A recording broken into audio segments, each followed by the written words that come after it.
One of the beautiful things that I discovered, which I did not expect, was that as I've talked with women, they feel comforted knowing that I trust Anthony so much, because women have a desire to travel by themselves, or maybe they're in a life circumstances where that's, you know, they're making an adjustment from maybe having traveled with a spouse to not. And for them to know that I trust him enough that I let him put an itinerary together and do it without even blinking gives a lot of confidence to female travelers.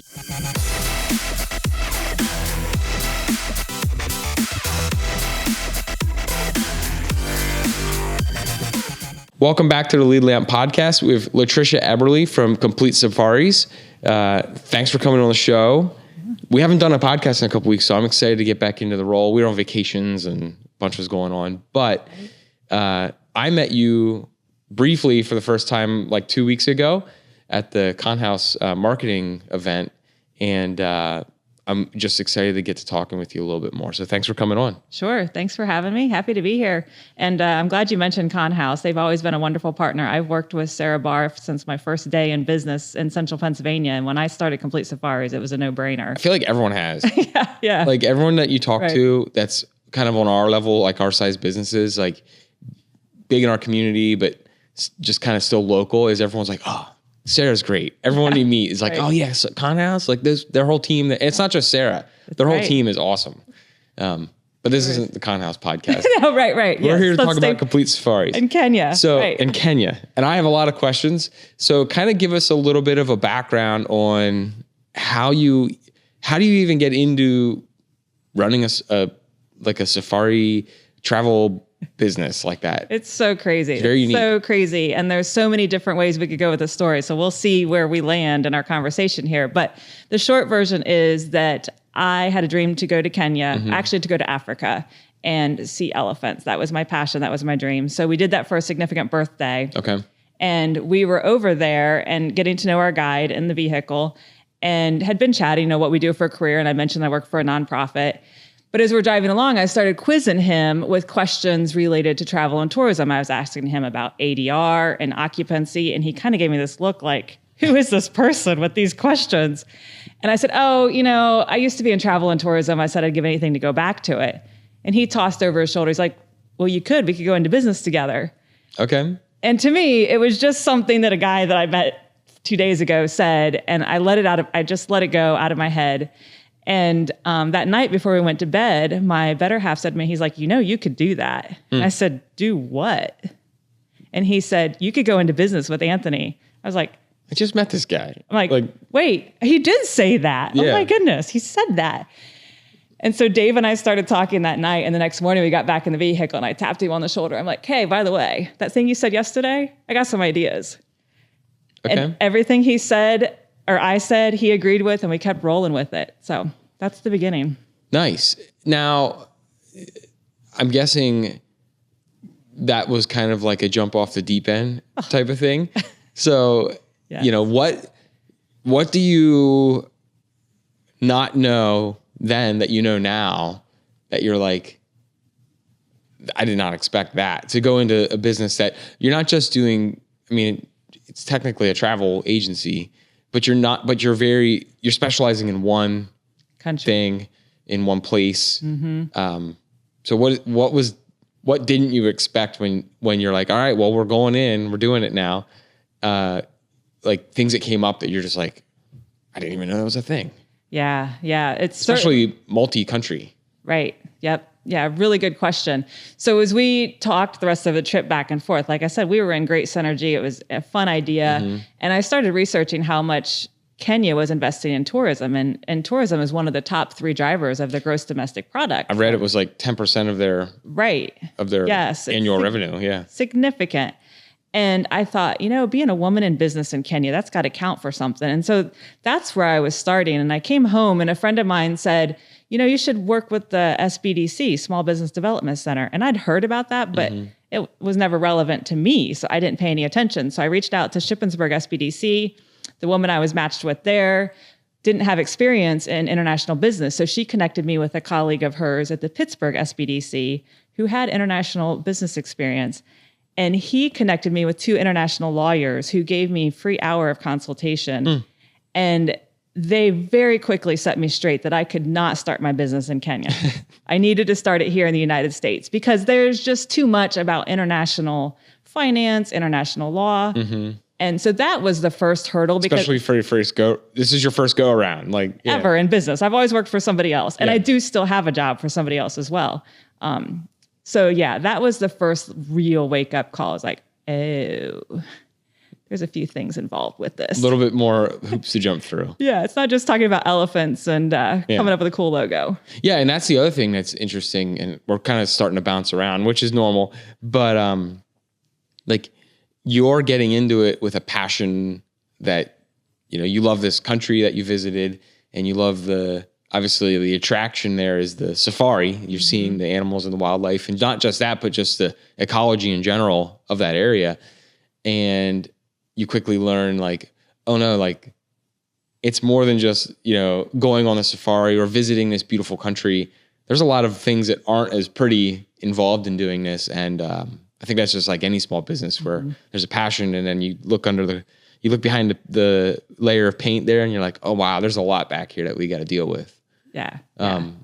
So let's go back into linking up with your partner Anthony. Over in Kenya, Anthony. Now, how does that work now where you guys are here in the United States and you have Anthony back in Kenya, managing like a dual partnership, thousands and thousands of miles away, completely different country? He's a full business partner and I would say advisor. So he has been guiding in Kenya for over 30 years. He started in the industry with an international tour operator and worked for them for several years, and then just continued kind of bouncing around. So he has experience of working with clients and tourists for 30 years. And so that's what he's bringing to the table is, you know, I have this brilliant idea sitting over here in the United States, and and he's like, Latricia, that's not how it works. Or he tells me, no, we can't, you know, put this and that together for this reason. So every single person that I meet with and talk to who's interested in going to Kenya, the next step is that I'm calling Anthony and like, okay, this is what their passions are. This is what their interest is. And we begin to dissect, well, this is the type of lodge we want to have them in. These are the accommodations and the things that we want to make possible for them. I saw that on your site. You said you do a good job. You try to name the differences between like your standard travel agency or safari booking group and what you guys do. And it seems like you do a good job of trying to figure out what like I want. So I'm booking it. I'm going to sit down and talk with you. My wife and I are going to sit down and talk with you. And you say, okay, Wiley's, like, what are you trying to get out of this? Or like, what's your passion? And it seems like you do go out of your way to try to craft that experience different for each group versus just like, well, I'm just going to book that one I saw online. That's one of the things that Anthony's really coached me on. And before I went, I would have, you know, had the same experience, is that the large tour operators, and they have to work in volume. And so they're going to have 15 or 20 itineraries on their website. They're going to describe it in great detail, and there's going to be a price point on it. And it's going to be a low price point. That's what we do in sales. We try to hook somebody. And Anthony has seen time and time again that somebody comes over there because they book something. They maybe were promised something by a salesperson, and then he's the person on the ground trying to deliver. And he's like, that's not even possible. Right. He has to be the person that delivers the disappointing news that like, we don't do that, or that doesn't happen. That's extra. Yeah. Or that wasn't included. And if you really want that, you have to pay for it. He's had clients that said that they wanted, you know, rustic and tent, and he takes them and shows to where they're booked for the night. And they're like, that's not what we wanted. And so it's really deliberate questions. You know, somebody says something because maybe they haven't traveled to Africa before. And so that's where we're continuing to ask questions to really probe into what are the underlying motivators for this trip. Where is the dream originating from? Who are you traveling with? What are challenges that you've had when traveling with that person before? Yeah. Because in that conversation, we begin to nuance out, oh, they're telling me they want this, but this is where they've always had a challenge before when they were traveling. So we want to make sure that we're hearing that. Yeah. And I'm sure you also run into circumstances where you have someone who's very well experienced traveling and someone who's never done something like this before. And they're like, I don't know. You know, I don't know what to do. You kind of tell me what I want or what you think would be working well for me based on my limited travel experience. And it's a wide range of anyone that's traveling, I'm sure. one of the beautiful things that I discovered, which I did not expect, was that as I've talked with women, they feel comforted knowing that I trust Anthony so much, because women have a desire to travel by themselves, or maybe they're in a life circumstances where that's, you know, they're making an adjustment from maybe having traveled with a spouse to not. And for them to know that I trust him enough that I let him put an itinerary together and do it without even blinking gives a lot of confidence to female travelers. Yeah. And I'm sure if you haven't been to that area of the world before, especially solo, I don't know, just in my research when I was looking up, I think the one FAQ you have on your website is like, is it safe? And there, I mean, it's a valid question. It's, you hear news stories about, you know, things that happen on safari, but, or anything traveling to exotic locations, but it does seem like, you know, there's a lot of emphasis in the tourism industry to keep travelers safe. But B, there's like you said, you have a trusted advisor and a business partner there that you're sending them to. And it's kind of like I feel like it's kind of like shark attacks. Like you hear about shark attacks, but they're like more rare than a lightning strike as far as the numbers. So there is some safety involved, but it's great that you can guide your clients through like, no, you know, I've gone there. I would trust him with my life as well. I've been there how many times? Like he's great. And then you can show them like, here's what they do with you. Here's how they and handle everything as far as even traveling as a single woman. Yep. So walk us through, I mean, I know you did just launch your website too, which your website's looking awesome. Actually, that's the second version of the website. Okay. All right. Well, I think you can look back. We won't look back at the old version. But kind of walk us through the timeline here now of, you know, when you went on your safari, you're like, who's this Anthony guy? Like, I'm getting into a business with this guy. We just met him, which I'm sure brings its own like fear in the beginning, to now where you're at, like the timeline so far of the business. I actually, no fear for me in doing business with him. And it was a no-brainer from the very beginning. I think because I was so comfortable with the concept of travel and tourism. Like I said, I'd cut my teeth in travel and tourism and been selling experiences here in the United States, albeit, but, and he has such a way about him that builds trust and confidence and for my better half to suggest that I do business with him is a real sign of endorsement in who he is. So Anthony's just like a warming, immediately you can tell this is a guy I would partner with him. Yeah. Okay. He has a way of listening and building trust with people that is just magical. So it was never a question of fear there. And I don't want to say stupidity, but I was blazing forward. I mean, there was no question. I was blazing forward every single step of the way. And, a friend had commented on my picture. She's like, oh my gosh, I totally want to go to Kenya. And this was before I was telling anybody yet. So I messaged her back. I said, well, actually, I'm starting a business if you don't mind waiting. She says, Latricia, I would only trust you for my trip. And I thought, well, there's something. Yeah. But that ended up helping keep me motivated through some of the difficult steps. Some of the steps that I would have procrastinated on, you know, when you work for another business, it would have been somebody else in the company that would have done those things for me. And because I had a client hanging out there ready to go with me. Your first customer is on the doorstep. I pushed through a lot of stuff that I would have absolutely procrastinated on. And one of those was figuring out insurance. Yeah, I couldn't even imagine like, you know, the insurance on even having like an event.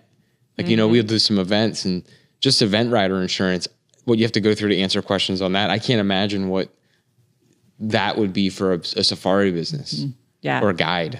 Right. Yeah. Sure, there's some crazy questions involving wildlife and things that could go wrong on a safari.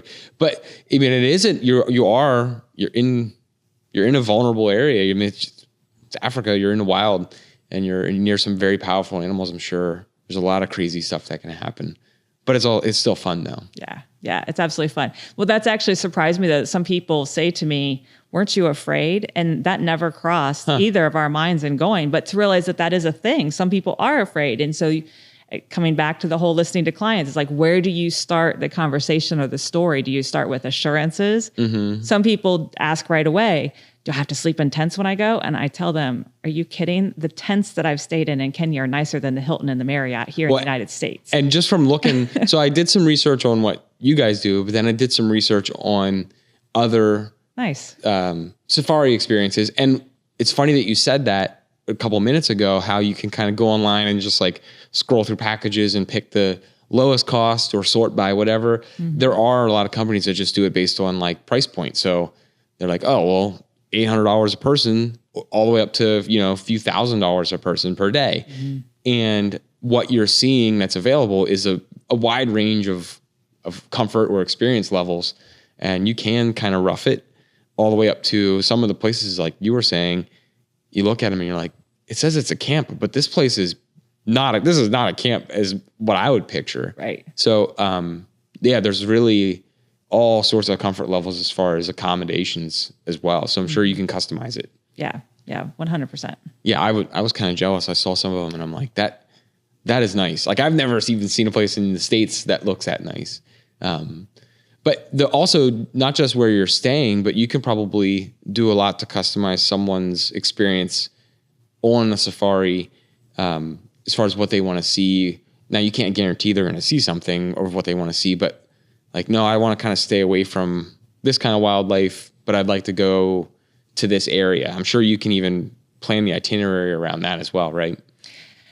Absolutely, you can. And so the funny thing is, when I went on my safari, all I wanted to do was see elephants. And so when we'd come up on crocodiles, I mean, Anthony real quick, and he's very intuitive, but he real quickly figured out I wasn't interested in reptiles at all. And I don't love birds. I mean, I don't hate birds, but birds aren't my thing. They just weren't doing anything for you. Yeah. And so we'd come up on crocodiles. I'm like, well, I'll take the requisite picture because I'm here and I'm looking at it, but we can move on now.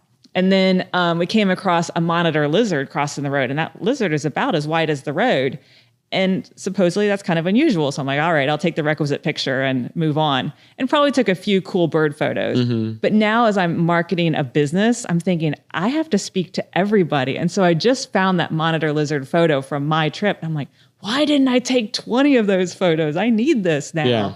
Someone wants to see that. And I found out people like birds. Yeah. Who knew? People travel to view birds. Yeah. So I actually have an itinerary proposal out to somebody that she and her husband want to go birding. And so Anthony and I talked about, we identified a couple places, and he wants to go also fishing. And so we picked an island resort in Lake Victoria, which is on the border between Kenya and Uganda, that has birding, significant bird life available, and we put a charter fishing experience into his itinerary. So I don't remember exactly what question you started with, I was saying but you can. That was a good answer to it, though. How you can not just customize accommodations. Like if my wife was like, "Oh, I'm not sleeping like in that tent, whatever," but you're like, "Well, actually, these aren't just like tents like you're thinking about. It's not roughing it." So not just customizing accommodations, but customizing experiences when you're not staying at a resort or in the camp, of like what I want to do during the day. So yes, you can do that. My circle got around to your original question. My one question is, I'm sure this is where Anthony comes into immense value for you, is connections with these places that are in country or near where he is. When you call him and you say, hey, I have a client that wants to do a fishing day or do a whatever. I want to go see birds or any type of specifics. I'm sure that's when he comes in a lot more value on site in country, where he's like, oh, I know where to go, or I know someone to contact. We can set up, a stay at this place or whatever. He's been doing it for, you said, over 30 years now. Yeah. So he seems like he's the guy that's like, you know what? I think I know someone. We're going to get in touch with them, schedule a trip over here. Yeah, so for this client that was interested in birding and fishing, we actually put together 3 different proposals for them. So one is at one particular lodge where he's like, I know a local guy that can provide the fishing gear and he can go fishing in a stream. Another is another location that kind of includes it all within their grounds. Okay. And then the highest priced one was this charter fishing experience in an island. They take you out. Because it involves an inter-country flight to the island. Okay.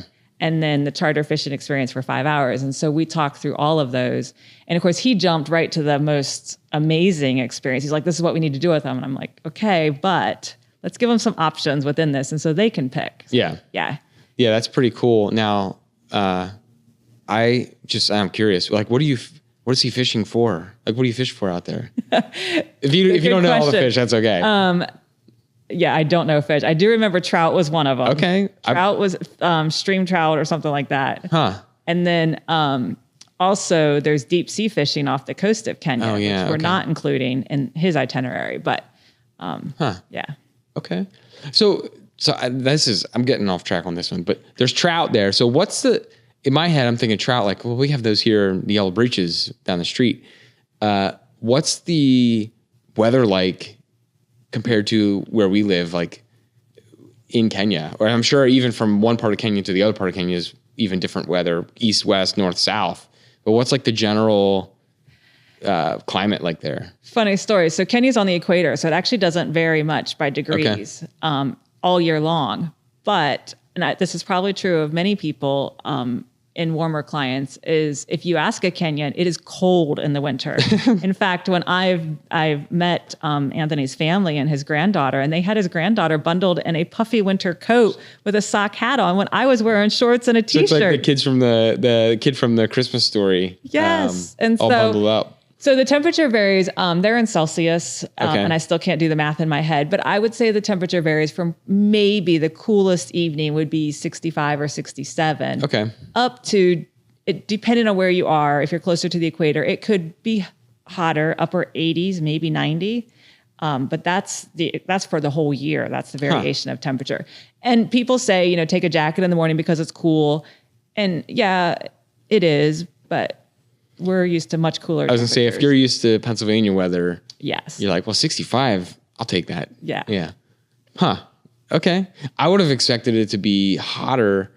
But I also guess it depends on what's around there too. There are portions that are hot. So I went to the coast in January, which I believe is their summer. Okay. And it was humid and hot. Huh. It was, you moved just a little bit slower, and we definitely were grateful for the fans in our rooms, but it still wasn't hot. Yeah, but I mean, and then that just goes to show you, like, this doesn't have nothing to do with safaris, but like, I think of it's near the equator, it's in Africa, it's probably always hot. It's hot there. Correct. But like, that's just my brain not have traveling there, like just thinking of it off a map, like, well, it's there, it's got to be hot. But that's pretty cool that it's kind of temperate all year. Mm-hmm. It's kind of like San Diego. Like, it's always sunny and 75 in San Diego for some reason. Right. Yes. Okay. Yeah. Cool. All right. Let's get back on track though. So you have a company, you have a partner. Now I'm going through kind of your timeline. Everything's set up. You have your business ready.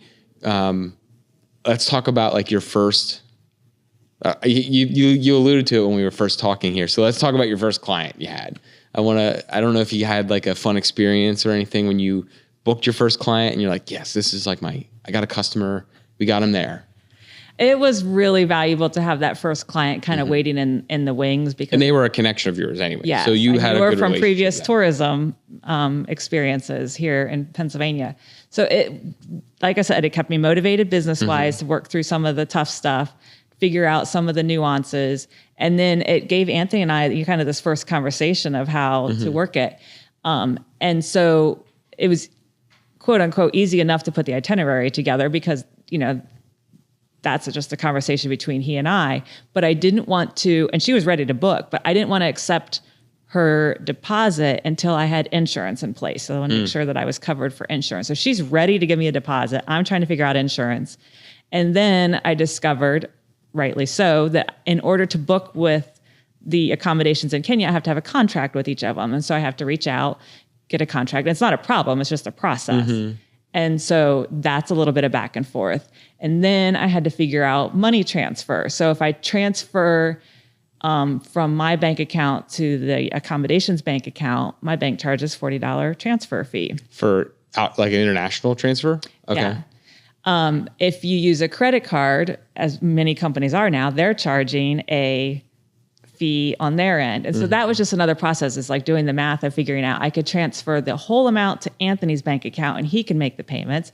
I can transfer, so that was a process. Yeah. I mean, you just don't think about that if you're doing business within your own country, even from interstate commerce, you might have some sales tax you have to deal with, but like you don't think of transaction fees for exchange, basically. Yeah. Well, and then the other nuance I had to figure out was I started reviewing all the hotel contracts. So almost every single hotel has a different cancellation clause. Oh, wonderful. And so I had to think through, when do I require the deposit and what percentage of the total trip is that deposit? When do I require the final payment? Because I had to make sure that I had the money to make. You have to pre-fund some stuff before they even get there. Yeah. Yes, I had to pay everything. Right. So so because of all that, it's a 40% deposit when you sign the contract, with the balance due 90 days before you go. And that ensures that I can meet every single hotel contract in Kenya. Gotcha. Huh. Yeah. So those were just pieces. So yeah, I have this client hanging in the interest in the void, and I'm figuring all these pieces out. And then they wanted to travel in November, and working through all of this. And Anthony was getting agitated. He's like, hotels are going to fill up. Like, you need to reserve the room. Like, this is too close. This is too close. Have you done this? Have you done this? Have you done this? And I'm like, I can't. I'm still waiting on these, pieces. That all worked out. But I have had other instances where the hotel we originally planned for was not available. And then you have to kind of scramble to find something else. Yeah. Huh. Okay.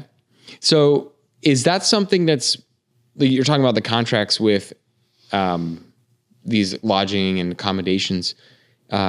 Is that something that gets easier once you have a relationship with these hotels or any of the accommodations, or is that kind of the same process each time where you got to reach out, get a new contract per client? No, it's one contract. Okay. I do have to reach out to ask for updated rates. So as the year changes, get updated rates. But it's the same contract. So once I've worked with a property, but just getting started and having so many different interests from clients, it's like the client I mentioned for fishing and birding, those are hotels that we as Complete Safaris hadn't used. Everywhere we're placing somebody is a place Anthony has been. He would never take a client somewhere where he hasn't been, but we don't have a contract with him yet as Complete Safaris. And so every new experience, if it's going into something that you haven't done yet, you have to establish a new contract with those different accommodations or different places. The other piece that's been a challenge for me is understanding their lingo. So they call rooms single, double, triple, but a single room is a king bed. Okay. So it's a single room because it's a single bed, not because it's a twin bed for one person. But not all hotels are consistent. And so and some of the contracts list a per person price for the room. So if I'm putting 2 people in the room, I have to multiply. Others don't. And so every single time I just study that contract and make sure that I'm computing correctly and building the right price into our proposal.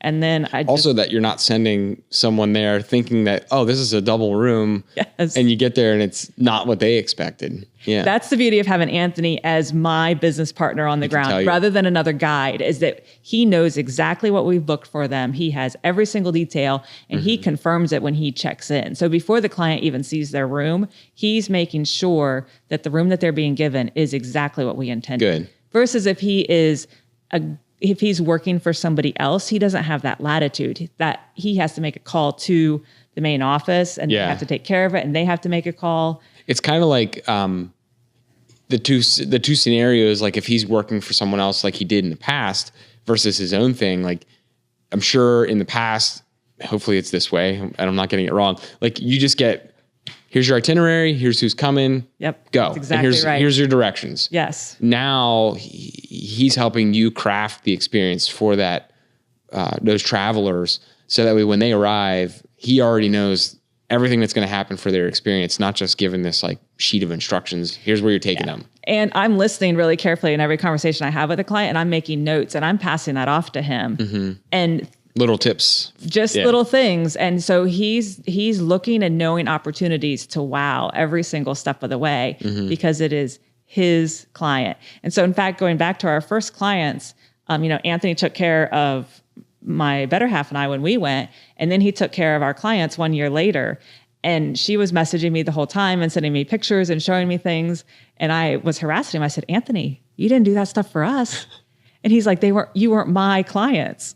And I'm like, wow. I was so humbled by how he just went really above and beyond. Yeah. Now he's taking it personal. Like, these are my customers. Yeah. So when you went before, it was nothing that he did wrong, but he was just going to do his job. It was still a magical experience. I did business with him. Yeah. Right? No, he did it. Obviously he wowed you. Yeah. But it is kind of interesting to think about that. Like, they were customers, but they weren't his client. Like they weren't his clients or his customers.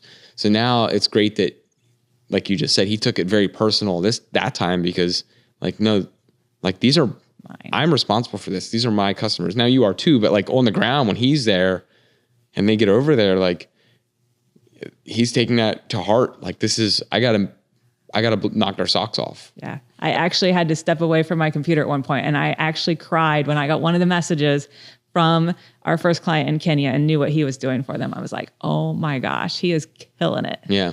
And that's the difference too between going through a more of a corporate booking company that's, like you said, it's volume. So they're just churning through safari experiences for people. And there's a time and place for those. They support the economy there too. Like not everyone can be so personalized, and that's with everything in any industry. But you know, there's the other extreme to what you guys are doing, where it's like we're learning about you and we're trying to incorporate your personality and what you want into the safari experience for you. And it sounds like it's also fun because you're taking down little notes probably on the side, like, I think they'd like this. Or like, based on what they told me, we should do this. So you're like sneaking little Easter eggs in there for them. It sounds like that's awesome. And it's cool because you probably like, you know, their name when you get there, like they know that Anthony knows their name when he gets there. In the past, it might not have been that. It could just been a group showing up and he doesn't know everyone's name because it's not. He knows that he knew the group leader's name is what he would have known. Yeah. Yep. Huh. Okay. That's very interesting. So, all right. You said you had a fun couple stories for me on, I was telling you my wife's obsessed with giraffes. So, you said you had a fun giraffe story from one of your first clients. Yep. Yeah. So let's hear some. So there's got to be fun stories on every safari too. So it goes back to that first client who messaged me when I was in Kenya posting pictures, and she said, it's been my dream to go. So I came back and sat down and talked with her, and she told me she wanted to go to see giraffes. It had been her lifelong dream was to go see giraffes. So this is, the first time Anthony and I are working on an itinerary together, and I call him up and I'm like, she wants to see giraffes. And he said, Lutricia, there's only 4 species of giraffes in the world, and 3 of them are in Kenya. He said, this is a no-brainer. Like, what? This is incredible. But you have to travel to different parts of the country to see the giraffes. And so that's the itinerary we put together for her, was to make sure that she could get to all 3 parts of the country to see all 3 species. Yep, all 3 species of giraffes. Are they that different? So they're different by the geographic, their shapes, the spots on their body. And then the Rothschild giraffe has the white socks. So they have no spots below their knee. Okay. And then the Maasai giraffe is the smaller one. Gotcha. Okay. But the average person maybe would hopefully notice the white socks, but that's probably about it. If I'm going to National Zoo, you're just gonna be happy to see a giraffe. Yeah. Yes. But when you're there, if you put them in a lineup, you would see the difference. Yes. Okay. All right. And then the other fun thing that I've learned I didn't know before was that there's one species of zebra that the stripes do not go all the way around the body. Oh, the belly's white? Yes, the belly's white. It's called the Gravy's zebra. Gravy's. Grevy. Okay. Not like I'm thinking like brown gravy. It's not that. Right. So Gravy's zebra is with the white belly, and then the plain zebra has the stripes to go all the way around. Huh. Okay. So anyways, giraffe story. So you book this or itinerary specifically for giraffes, and then she gets out there. Did she see all 3? Or? Oh, you betcha. Okay. Yeah, she saw all of them, and that made the whole trip then. Oh, yes. We got the best testimonial from her. She's just like, my lifelong dream came true. This is incredible. She's like, Latricia, I wouldn't have trusted anybody but you to have this trip. And now see, my wife's not allowed to watch this one because she's obsessed. Like I said, from the time I met her, she's been obsessed with giraffe everything. So we'll see. Hopefully she doesn't put a bug in her ear. But no, I mean, that's amazing. So you have created just a business of making experiences for other people magical. Like that's what you're trying to do. And I think probably one of the most rewarding things for you is like you just said, where you send and it's an unknown. Like you could send someone out to see elephants or giraffes or zebras, and you might not see them. You read the blog. You read the blog. I did. And that's a risk with booking something like this, because you can't control nature. Like you can't control where they're moving around, and are they going to be in an area that you can access? But for the most part, your goal is to set up an experience for them that knocks their socks off from what they're interested in. And I'm sure that's very rewarding when you get texts or you get messages from your clients that you're like, this was the greatest. Like how could you have set this up any better for me? When we were on our safari back in November of 23, having been in travel and tourism, I was noticing some of these nuances, but there was a day that we were driving around and the animals just weren't out and moving. It could have been because we were out in the heat of the day. I don't remember exactly why, but Anthony started pulling over and pointing out different plants. And he'd talk about that, this is a plant that the elephants rely on, or you can see here that this tree's been uprooted and it's because the elephants have, pulled it up by its trunk to get the leaves. And then there was a point where he pulled over and was showing us a dung beetle. And I remember thinking, how does this man make dung beetles sound fascinating? But now if we're watching TV and something about dung beetles comes on the screen, we're both like, we know about those. Anthony told us about those. So he has a way of being in tune and just kind of understanding if it's been X amount of time since a client has seen an animal, he's filling the space with other stories. So he's making sure that your entire experience is, in my opinion, educational, learning, fascinating. And he's really in tune, even with body language, of how the experience is going for the client and making sure it sounds like he's good at freestyling some stuff. It's 100% freestyle. but that's based on a wealth of experience. Yeah, I was gonna say he's not doing it just making, like, if it was me, I'd be like, oh, there's a beetle, and I'd make up a story about the beetle. It'd be all BS. But like, but what's amazing about someone like that is Anthony can read the room kind of and being like, all right, well, this is going to go downhill fast if I don't start, making this entertaining. But he could probably tell a great story about, a beetle or a bird or plant. And at least now you're educating and you're having fun with them again. Your clients are starting to still have an experience, might not have been what they really wanted. And they go on the trip probably assuming, we might not see X or whatever that animal is. But he still made it a great time. And maybe tomorrow we'll see him because it is multi-day. Most of them are multi-day, right? Yeah. It's probably rare to have a single day safari or... I mean, a person could. He's had clients in the past that were there for business. Okay. And then they're like, I'm in the country. I'm going to add one day They do like a side trip on their business trip? Yeah. Yeah. But we are booking multi-day trips. Okay.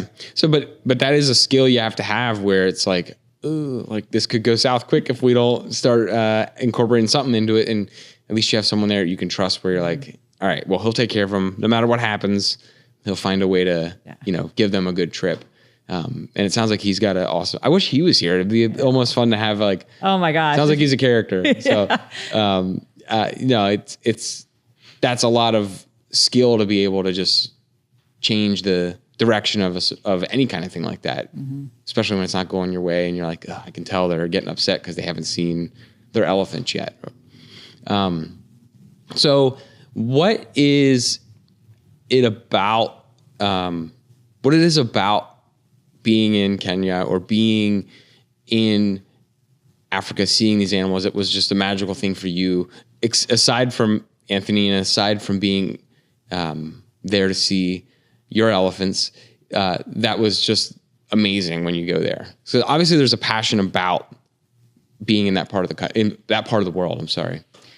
I have always had a heart for Africa, and it does stem from the fact that my great-grandparents were missionaries in West Africa. So you probably always heard stories of being out there. But I think people have different passions. I mean, some people are passionate about, seeing where D-Day happened. Some people are passionate about going to Ireland. And for me, it was only ever Africa. And that's what I wanted to do. And my birthday safari, we did go to a couple different countries. And I would be happy to travel to other African countries right now because Anthony is in Kenya and that's his experience. That is where we're working.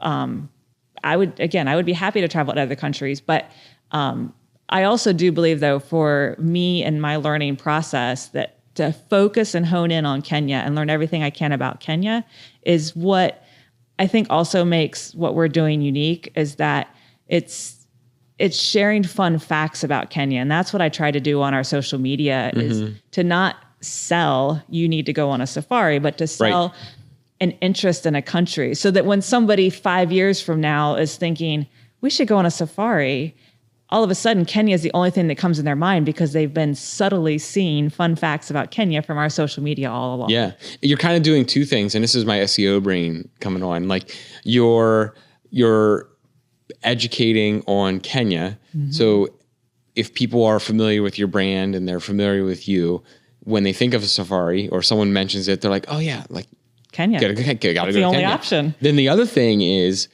you're doing a lot of content and information about Kenya.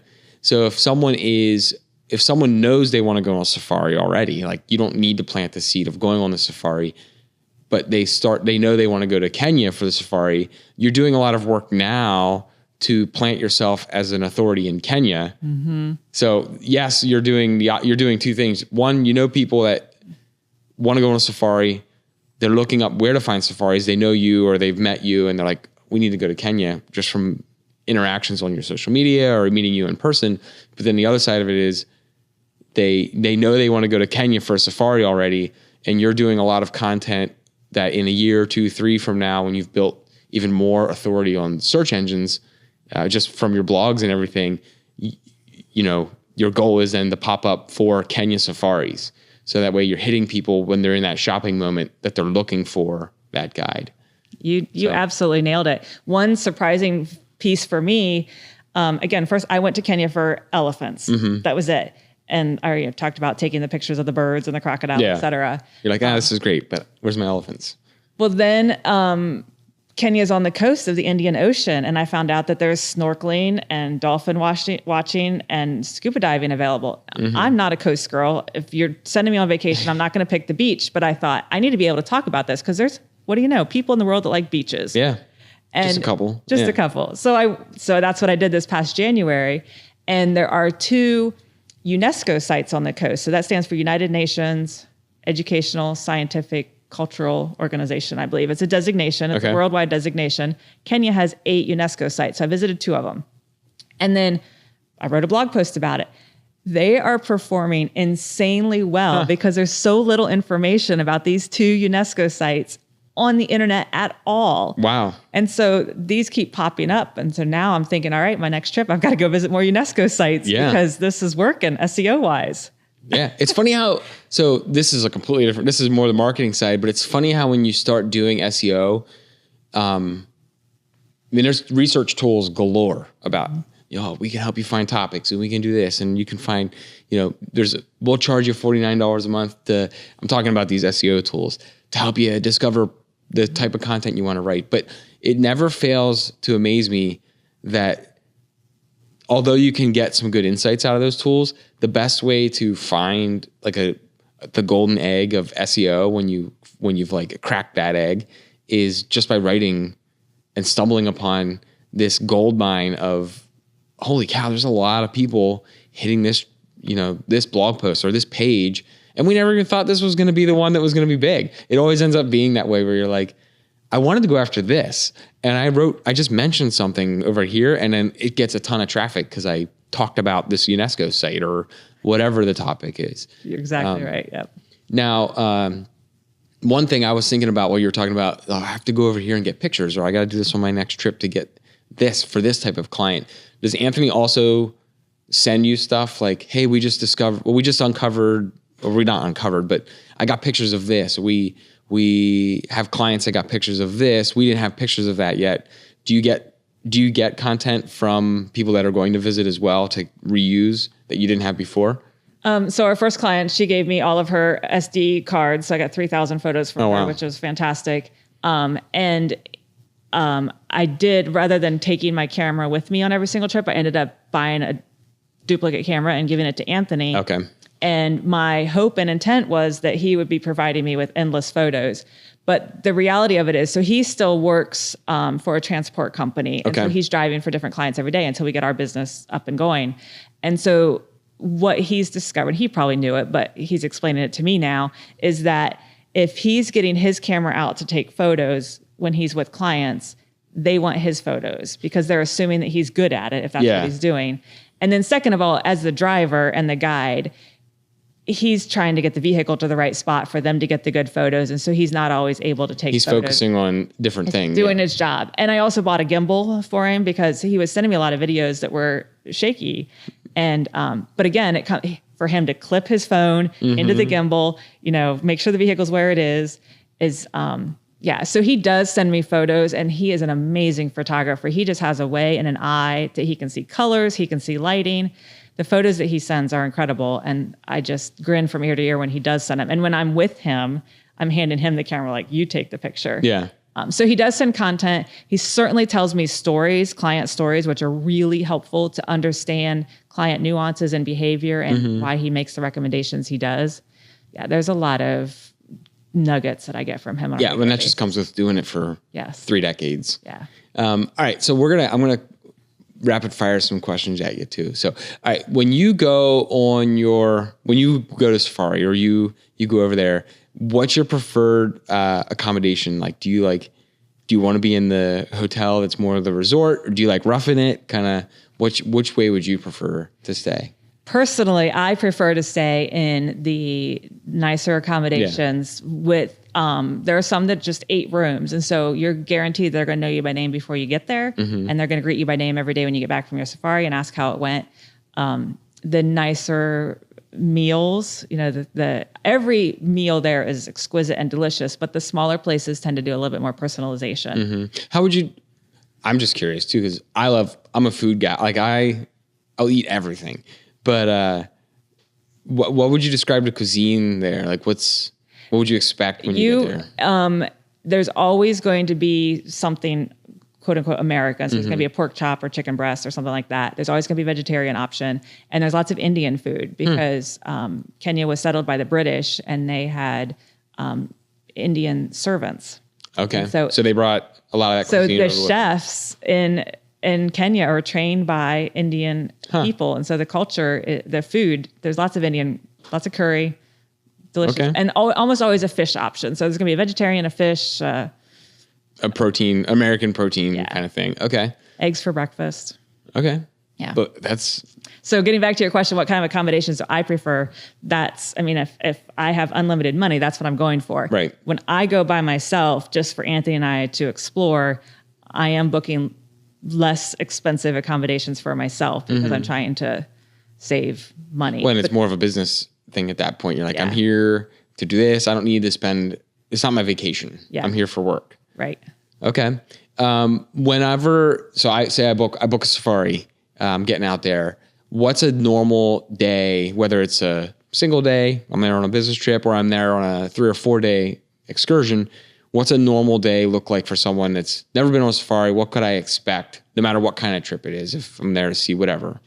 The surprising part, both for myself on our first safari, as well as our first clients, they came back with the same reflection, is that it's actually tiring because you're waking up early because the animals are moving early. Yeah, before it gets hot. The cool of the morning. So you're waking up early. In the dark? Yep. And if you want breakfast before you go, you're doing that, or you can go on safari and come back and have a late breakfast like at 10 o'clock. And each of those days is worked out in conversation with Anthony, but he's going to encourage you to be up early and see the animals. So you might get up early and do a morning game drive, either have breakfast before or after, come back and potentially have lunch, and then go out for a late afternoon game drive. And then dinner at most of the lodges doesn't start until 6:30 or 7:30. So it's a late experience for dinner. Or you could do a full day game drive where you get up, that day you might wait till 8, but you're going to be out till 4 or 5 in the afternoon. This is probably exhausting. But all of them are exhausting. And then you're traveling between parks. And so you might spend 2 or 3 days at one park doing your game drives, and then you're going to spend the majority of the next day traveling to the next park. So it's a lot of travel in a vehicle. And when you're on a game drive, the top of the vehicle pops up because you're standing taking pictures. So lots of air, dust, movement. I mean, it's tiring. Okay. It's tiring. I actually took naps many afternoons. What is this? But you get up at 5 a.m. to get breakfast. You go on a game drive. You come back, eat lunch, take a nap. And if it's hot, like just being in the heat can wear you out. Like it's kind of like that with extreme cold and extreme heat. If you're outside in it all day, like that alone is tiring. It just it is definitely not a relaxing vacation. However, if somebody needs to relax, there are accommodations with full spa options, massages. You can take a rest day. You can do that. Yeah. But I say you go to Kenya for the animals. Yeah. I mean, that's kind of what I would do is I would end up going and exhausting myself just because I felt like how many times do you get to go do this? In reality, that might be someone's bucket list thing they do once. Like, I'm going to go full charge and come back. I'll rest when I get back. Yes. Yeah. So what would be a piece of advice for you to give to someone that books a trip to see, we'll use a scenario of my wife and I, we're going to go, she's going to want to see giraffes. How would I cater or tailor to my expectations of got to see giraffes if I don't end up seeing that? What would you tell somebody to going into it? Like, hey, also keep in mind blank, you might not see this, but here's how you can just make sure you make the best of your trip either way. I would really lean into flexibility conversations. And what I'm doing from the beginning is building their trust in Anthony because he's the person they're going to be with on the ground. So I'm building the trust in Anthony, telling stories about how he has adjusted and met and exceeded expectations. And he's like, Lutricia, stop telling them that. They're going to come, with, and I'm like, but you are magical. You do deliver on this stuff. He's like, but stop telling them that. You're making it harder for him. Yeah. That's exactly what he says. You're making it harder for me. But that's and when I'm talking with clients, I'm really leaning into flexibility and you picked it up from the blog. I mean, that's what we're trying to drive home there. And that if you have a spirit of discovery and exploration, you're going to be wowed. You're somewhere new. Yeah. Yep. One thing that comes to mind when I was reading that, and you might have covered it on your site. I didn't find that yet, but, I book a package with you. I booked the whole trip.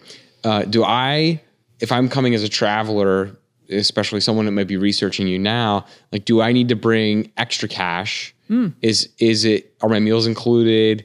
When you book something like this, is it typically you write the check, everything's meals and stuff are included at the lodging? Do I need to bring extra cash? What should I expect with that as far as other expenses? Those are great nuanced questions. And actually, I'm going back all the way up to another piece of advice I got from these international lawyers that I met with. They said, Lutricia, under no circumstances should you book flights for your clients. And I was like, that's kind of what travel agents do is they book flights. And they said, there's just too much liability associated with booking flights. Let clients take care of their own flights. As far as weather, cancellations, et cetera. So we say that we take care of everything from the moment you land to the moment you leave. Okay. And yes, all accommodations are all inclusive. Your time in the country, all transportation is provided. All admission fees to anything is covered. So the 2 items, well, 3 if you count souvenirs, that you would need money for are tips for your driver, which is Anthony. And when we provide your contract materials, we give you a recommendation on what that is. And then the interesting thing with accommodations in Kenya is that you don't tip, at breakfast and lunch and at the bar, or leave something in the room for the housekeeper, is they have a tip box at the front desk. And so as you leave, you provide a tip, which we recommend between $10 and $15 per person per day. Okay. And that's distributed to everybody within the facility. That goes to anyone from the maintenance guy all the way to the person that you meet and greet when you get there. So when we give you your trip materials or your proposed itinerary, it outlines what those costs are going to be. So alcohol, some lodges include house spirits. Not too many of them do. So alcohol would be on your own, souvenirs are on your own, and then tips. Now, if if we're doing an exclusive experience where we're hiring somebody else to guide you, like when I visited a UNESCO site at the coast. With like the fishing guide for one of your Yes. Clients. Anthony actually hired somebody else to be our guide because he doesn't know every single detail about the historical site. And that was included. He took care of that tip. Okay. And now, does he go along on that? He did. Well? Okay. And that would vary. I mean, he did because he and I were doing an experience and it'd been a while since he'd been there. There's another experience that I have done, which is a boat ride to a walking tour of an island. And he did not join for that. So it kind of depends on the experience and the clients. Yeah. Huh. Some of that flexibility stuff. Yeah. Yeah. Okay. I mean, that would just be something when I was doing some research on it, like, is this something where my meals are included or is not? And that's a valid thing. I mean, that that would be something that I would bring up too? Like, hey, what else do I need to pay for when I get there? Again, going back to our safari, not only were we tired, but we ate more food in Kenya than we normally eat here in the United States because it was multi-course meals and 3 meals a day. And it was delicious. So you won't go hungry. No, you're not going to go hungry at all. That's good. That's my thing because I get grumpy hungry too. So I'm like, if I'm not, I got to be eating. So the notes for you are going to say, make sure you have snacks available in the vehicle. I'm always munching on something. No, I mean, do you have any other like tips or any kind of words of advice for anyone that's looking to do a safari, or just any cool, other stories you have about just being in the country? One thing that has surprised me is that so many people have questions about packing. What do I pack? What do I need this?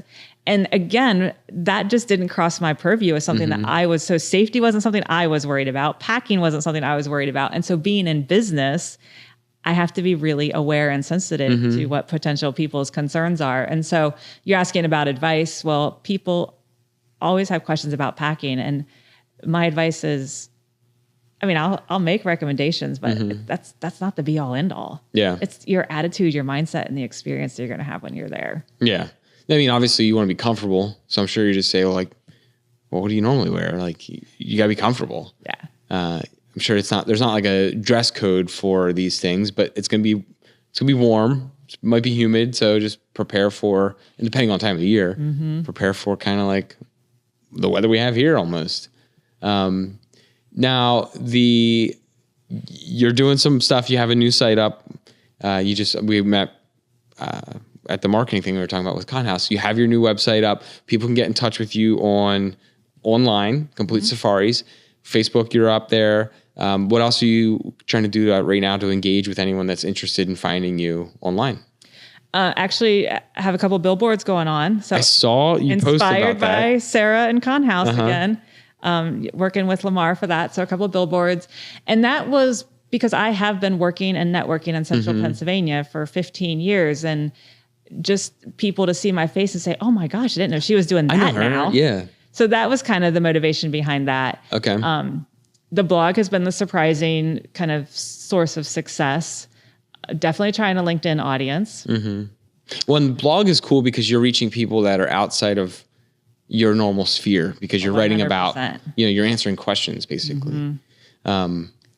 Yeah. And then the other piece, something that's always been important to me is handwritten notes. So even as I've traveled most of my adult life, I like to buy cards and postcards from wherever I go and then send notes to family and friends. And so I'm looking at how I can pull that into Complete Safaris. I have a number of postcards printed and I give postcards as gifts to people. And I haven't quite nailed how I can get people who are considering a safari to give me their address. That's, another level of personal information. But, so that's something I'm working on. Another idea I'm toying with is how I can use Kenyan coffee as a lead magnet. Oh yeah.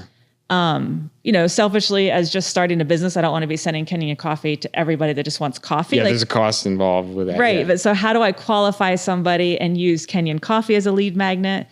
Coming back to Conhouse, I have a few extra items I send with that and the postcards. So, and all of that's really tying to relationship marketing and building that personal relationship right from the start. Yeah. I mean, and that's just connecting with even people that have other business owners or people that have other ideas where they're like, hey, I heard you talking about wanting to provide coffee. Like, hey, I have an idea that you could do this on your site to try to get, whatever that magnet is. I have an idea, but I'll tell you when we're done. Sarah actually suggested an idea. She said, Lutricia, there's I think it's called National Handwriting Day or National Card Writing Day. And she said, Lutricia, you could partner with the local school districts and provide the teachers with cards for their students to mail. And so that's ideas like that. You just have to continue to evaluate, which ones are really going to convert, because the type of client that we're talking about is a higher end client. Right. And so that's the constant conversation I'm having in my head. Well, and if you could figure out a way to target those clients, it's worth it if, I'm making up numbers here, but it's worth it if you're spending $15, $20, I don't know what the number is, to target 10 to 20 people per person, and you nail one or two of them. Like you got, not that way, but you get one or two of them the book, and now that $20 per thing that you were sending out or whatever that price point is, where you're like, well, that was worth it because I can send 20 and get 1 or 2 back, get a 10% return, which would be fantastic. Yeah. And that would just, I can roll that over all the time. And that doesn't mean that the other 18 aren't going to come back 2 years from now. That's such a long play thing. Maybe I'm doing it for a milestone anniversary, but I plan it 5 years from now. Well, just because you sent me something 5 years ago doesn't mean I don't remember your brand name, and I'm not putting that on my bulletin board to plan for that. So some of these things I'm sure you're noticing too could be a long-term thing. 100%. Yeah. I mean, the caliber of experience that we're offering is not a quick decision. Right. And these are long play. These are long play. things. And so, I mean, I've been in sales long enough and I'm a relationship person that I get that. Mm-hmm. But every now and then I have to give myself a little pep talk and kind of remind myself, Yeah. Lutricia, you're working for clients in 5 years. Yeah. It's definitely the long game. If you were selling widgets, Yeah. You're trying to sell these water bottles or whatever, like that's quick turn. You get them. Oh, I saw the ad. I like that water bottle. It's a cool color. I need a water bottle right now. It's only $25 now. Yeah. My wife wants another aluminum water bottle. Like, great. That's a different thing than this. It's almost like, before I was in this industry, I spent many years in the home building industry and home improvement. Same thing. Like people are building a new house. Like that might take 5-10 years for someone to come full circle and sign a contract from the time they learned about your brand. But once you have the momentum going with it, it definitely starts to snowball. It's just a slower snowball.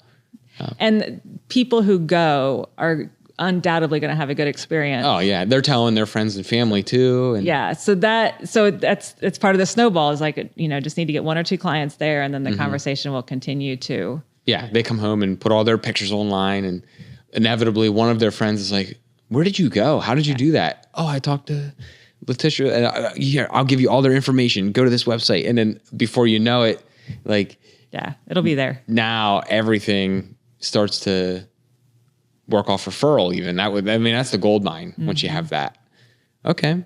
Well, hey, I appreciate you coming on. We'll put all your links to your website and your socials all in the descriptions for the show notes. And like I said, anyone that's going there that wants to check it out, you can click on any of the links below. And obviously you can share it as well whenever it goes live. But I appreciate you coming on, sharing everything. I'm more excited just because I spent the last week or so looking at safari stuff. And even this morning, I think you caught me on your site probably looking at, you're like, she came in and she was like, I had someone on my site for 15 minutes straight or even longer, 30 minutes straight. And I was like, well, I was doing a little bit more last minute research and just kind of refreshing on your brand, but it's exciting. And it's something I think that goes kind of the core of most people. Like what kid doesn't love elephants and giraffes and everything? And even when you're an adult now, I look at those things and I'm like, man, how cool would it be to just go see them in person, not down the street at the Philadelphia Zoo or go there and see it. So no, I appreciate you coming on and kind of talking about it. And if you have any updates, you're all more than welcome to come on the show anytime and we can talk again. Thank you.